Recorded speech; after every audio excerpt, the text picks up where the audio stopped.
Directeur général de l'Office national marocain du tourisme, Adil Faker, qui se trouve à Tel Aviv. Monsieur Faker, bonsoir. Vous êtes à la tête d'une importante délégation d'opérateurs du tourisme. Quel est l'objectif exact de cette opération ? Bonsoir, merci de nous accueillir. C'est une date importante, c'est une journée importante. Nous sommes ici en force, la Team Maroc, secteur public et secteur privé, touristique, pour mettre sur le rail le marché israélien, qui est un marché important et qui concrétise quelques mois de travail, sachant qu'on a démarré déjà l'année dernière après l'annonce des accords d'Abraham et après la restauration des relations diplomatiques avec Israël.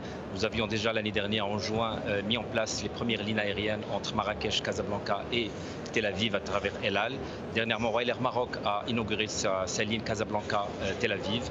Nous avons Israël et d'autres compagnies aussi qui volent. Donc aujourd'hui, nous sommes là avec le marché pour mettre sur les rails l'ensemble de ces éléments-là. Et c'est un moment important pour nous qu'on est en train de vivre ici à Tel Aviv avec toute la délégation marocaine.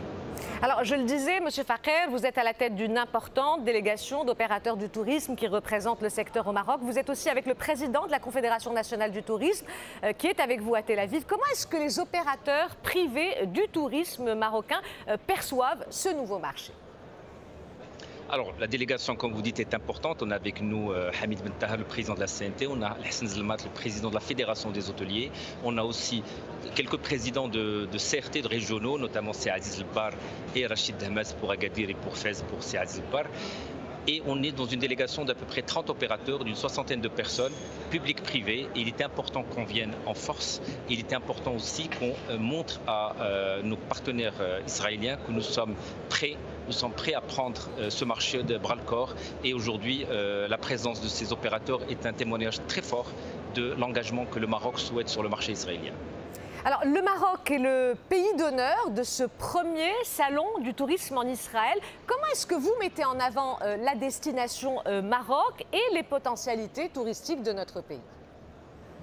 Alors, pays à l'honneur, c'est la première fois dans l'histoire du salon des Tel Aviv, qui est un salon qui a plus de 30 ans, qu'un pays est à l'honneur. Il se trouve que c'est le Maroc. Nous avons un stand extrêmement important en termes de taille, mais surtout en termes d'activités. Il y a des activités culturelles, il y a de l'animation, et puis il y a surtout 30 exposants.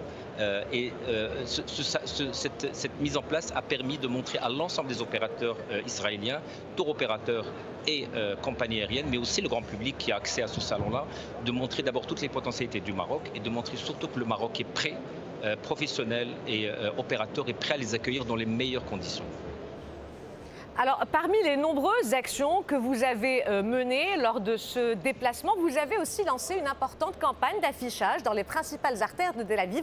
Est-ce que vous pouvez nous en dire plus sur cette opération? Est-ce que vous ressentez déjà un retour, un impact sur la population? Tout à fait, hein. On nous interpelle dans le salon, un peu partout sur cette campagne-là. Au fait, on a démarré l'année dernière avec l'aérien qui était la première base à mettre en place. Il faut d'abord que les connexions soient là. On a aussi passé au tour opérateur et c'est ce qu'on fait aujourd'hui dans le salon. Et cette campagne d'affichage est donné un signal au marché et aux voyageurs, aux citoyens israéliens. Dans les rues, on est visible un peu partout à Tel Aviv et dans d'autres villes, de montrer que le Maroc est présent. Ça vient aussi suite à la campagne aussi qu'a lancé Royal Air Maroc, qui était un moment important aussi ici à Tel Aviv, pour montrer tout l'intérêt que nous portons et puis susciter l'envie. Et je peux vous dire que le Maroc pour les Israéliens est une véritable histoire d'amour. Alors, vous l'avez dit, Monsieur Faker, vous avez été interpellé par de nombreuses personnes sur place. Comment est-ce que vous qualifiez le ressenti des Israéliens, justement, par rapport à cette liaison directe Casablanca-Tel Aviv ? Alors, au-delà des liaisons directes, c'est d'abord un sentiment très fort, un sentiment d'attachement au pays, un sentiment d'attachement au roi, à Sa Majesté Mohamed VI.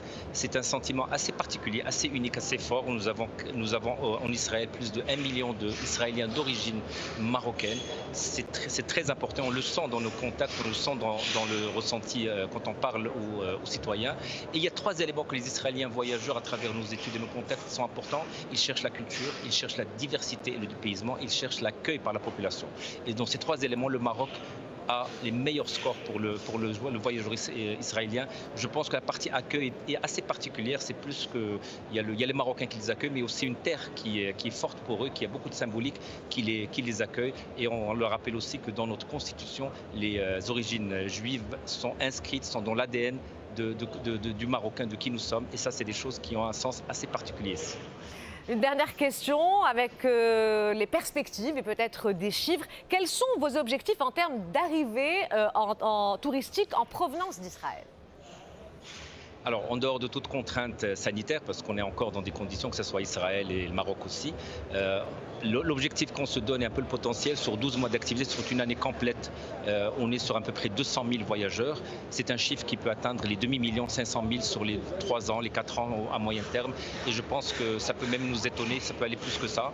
Et n'oublions pas aussi que le marché israélien, c'est aussi le marché mondial de la communauté juive, dont le Maroc devient une terre de rencontre avec la communauté israélienne qui vient au Maroc, avec le monde de la famille qui vient d'autres pays, des États-Unis, d'Europe, d'Asie, d'Amérique du Sud, qui se retrouvent au Maroc, qu'on observe déjà. Et c'est aussi des éléments qui rentrent dans nos stratégies. Et c'est ce qui fait que cette initiative est un véritable oxygène pour le tourisme marocain, pour le développement de l'activité et pour le développement social et économique derrière. Adil Fakher, directeur général de l'Office national marocain du tourisme, merci pour toutes ces précisions et merci d'avoir pris le temps de répondre à nos questions.